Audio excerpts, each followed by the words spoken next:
Assalamualaikum warahmatullahi wabarakatuh.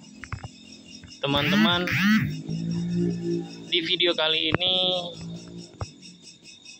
kita memiliki satu studi kasus mengenai kebutuhan mengenai alat wadah air ya untuk menghitung debit air.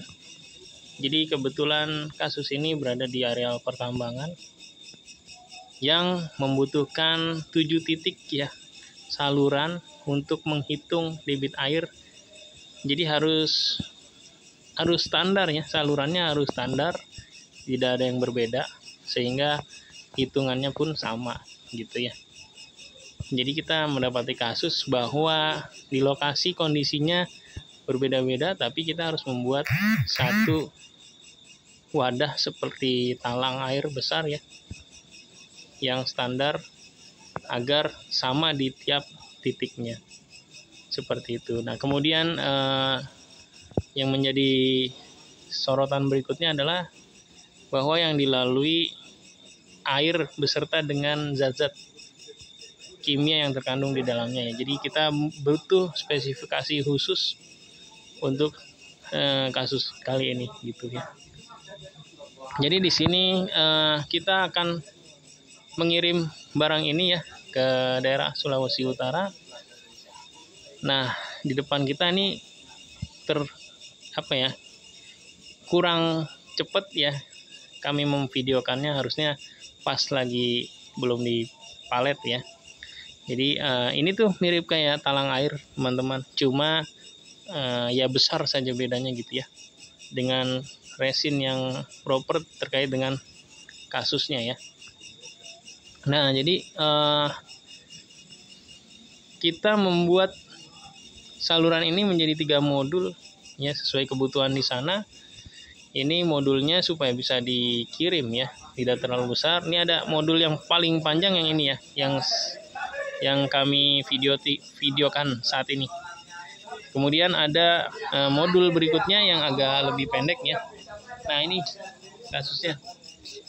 Jadi nanti kita kayak bikin blok-blok gitu ya, kita sambung modul per modul jadi panjang gitu.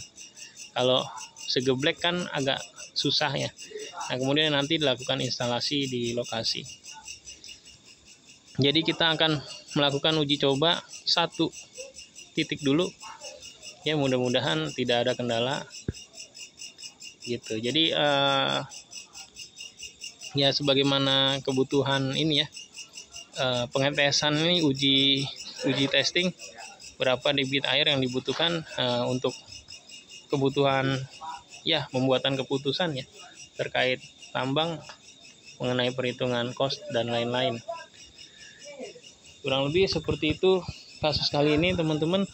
Mungkin teman-teman ada yang punya kasus serupa di areal pertambangan atau industri hulu lainnya ya yang membutuhkan kasus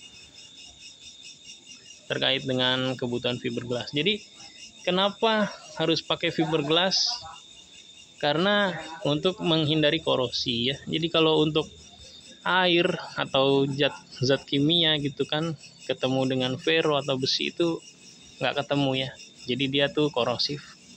Makanya harus ada anti korosinya, yaitu salah satu saja ya fiberglass ataupun polimer plastik ya, ADPE atau PP dan lain-lain, LDPE, MDPE. Itu akan lebih solutif ya. Tapi di masing-masing jenis material itu memiliki sifat, fungsi dan kegunaan masing-masing gitu. Jadi untuk kasus fiberglass ini karena dia customize ya, mudah untuk dibentuk sesuai dengan kebutuhan, dan kemudian pembuatannya juga lebih bisa di custom secara bahan ya, kebutuhannya apa, apakah kasusnya asam atau kasusnya basah, kemudian apa zatnya yang di dalam air tersebut ya. Jadi itu bisa di customize, jenis resinnya banyak sekali ya, dan origin materialnya ada macam-macam ya, ada dari Amerika, ada dari Jepang, ada dari Cina, dari Taiwan ya.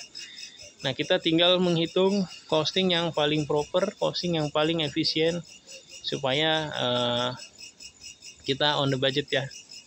Paling itu aja teman-teman. Ya, demikianlah sharingnya dari kami. Mungkin punya teman-teman punya kasus serupa, bisa TikTok ya, kita bisa japri melalui WhatsApp ke saya atau tim, nanti di lapangan kita kontak ya. Mudah-mudahan kita bisa berkolaborasi. Demikian video ini secara singkat ya.